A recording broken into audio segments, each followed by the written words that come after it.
Casting is superb. I wanted to speak to you about Jacob Elordi. You filmed him the way many male directors usually film women. So it was really lovely as a woman to see a man filmed in the same manner. Could you address why it was so important to show that aspect of him? Well, I think that the film is all from Oliver's point of view.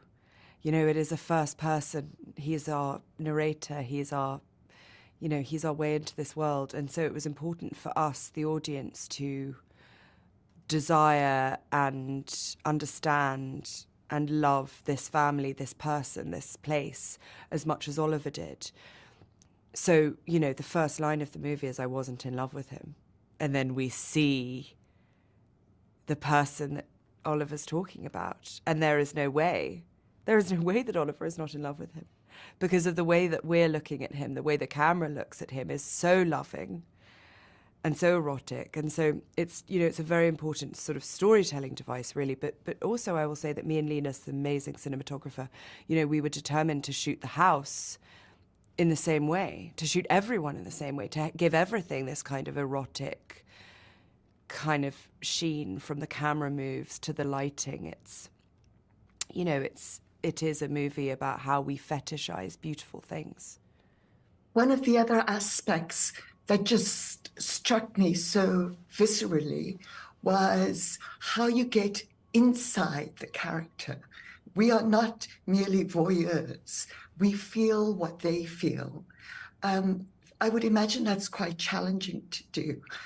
Is that something you do with the camera? How do you make us feel that? The intent always, isn't it, to kind of understand, or to at least feel that we understand. And so it's everything. I think it's firstly it's the writing. I live with characters for years and years before I write them. So I live inside them. So I have kind of endless sort of empathy for them in many ways. So that starts, and then it's casting. It's finding those amazing actors that really connect in a very, like, you know, real and nuanced and complicated way with the actors. And then it is about whether you choose to put, you know, whether you choose to move the camera in when somebody feels they're threatened, you know, the sense of something encroaching in on them. It's whether, you know, it's how you use power in blocking, how you use negative space. So much of the time, this film is about the space between people and where that power lies. And you see where the power shifts. You see, you know, you can see the vampire become the prey. You can, all of this stuff. And I think that everything you do, every choice you make is about, you know, who we are, who we're empathizing with, who is our hero, who is our villain, and never really truly being certain. And also for all of us, for them, you know, for the characters too. For all of us, we don't know if we're the hero or the villain. Did playing Camilla in The Crown help you at all? Because you're creating sympathy for a character that maybe didn't initially evoke it. So did that give you a shorthand with actors?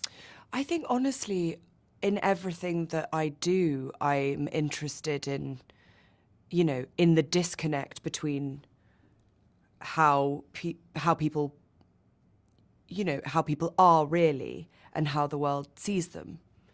Because I think that is the kind of, the root of all drama is always the kind of disparity between what you think you are and what other people think you are. And so, yeah, my hope is that sort of with everything that I've done, even the sort of novels that I've written, they are all kind of looking at that very fraught, that the sort of, yeah, the fraught nature of our identity and who decides what we are, whether we decide that ourselves. And that's something, you know, Oliver is very, you know, everyone in this film is very preoccupied with identity and how easily it can be manipulated.